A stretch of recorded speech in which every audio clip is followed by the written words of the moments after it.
Okay, I'm Howard Fair, and this is the first issue of On the Media.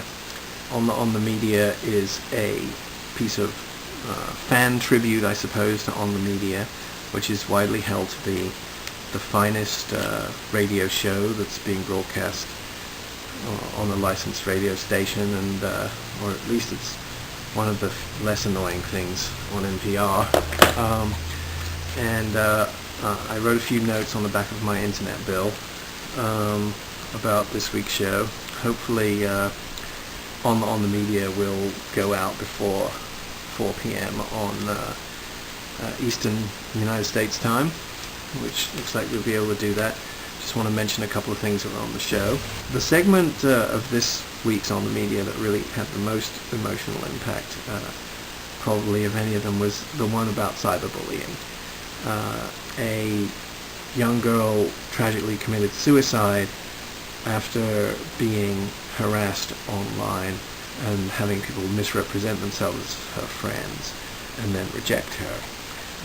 And this was not just other kids, an adult was involved in this.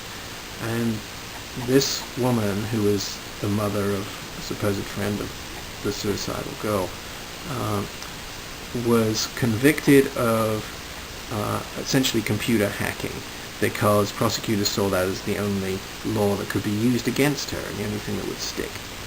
And the On the Media segment was really about the problems associated with that, with that happening. Now, I totally agree that it's a problem. I think this kind of misrepresentation or misuse of laws for something they weren't designed for is a real travesty. And other examples would be the use of the racketeering laws against political groups, for instance, the RICO laws in the United States. But nonetheless, the thing that's I kept coming back to with this is, aren't there existing laws about this? Isn't there some kind of law against harassing someone to killing themselves? Perhaps there isn't. Why does this law have to be different if it happens due to some interaction that took place online?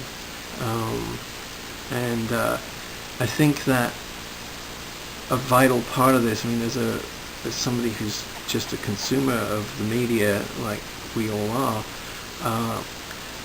I can't help wondering if existing standards and mores should be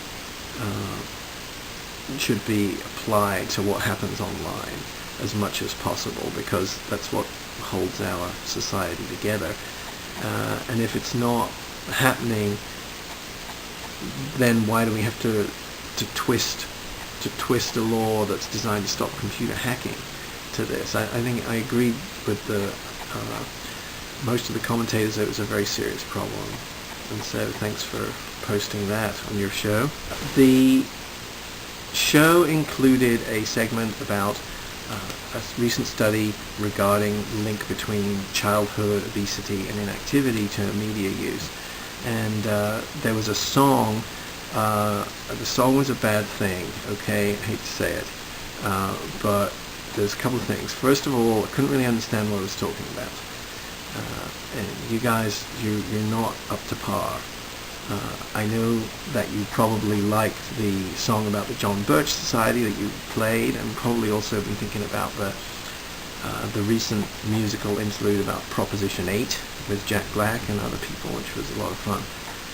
But this version of a song about media use and its effect on kids was not very entertaining. It was grating to listen to for me.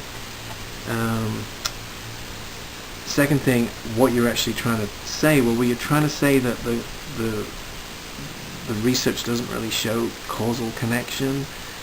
I'd like to chip in that this is a very serious problem. It's like a house on fire, and that may not be obvious from some ivory tower or something, but especially among poor communities, childhood obesity is really problematic. Now, it may not be sitting in front of media. It may be because kids are being fed McDonald's, other fast food all the time. But even if there's no actual causal connection with media use there, it's something that's so serious that we've got to attack it on all fronts. I mean, this is like a public health disaster. It's a house on fire. And that's if you don't have the heart to think about the individuals involved. So please don't make light of that.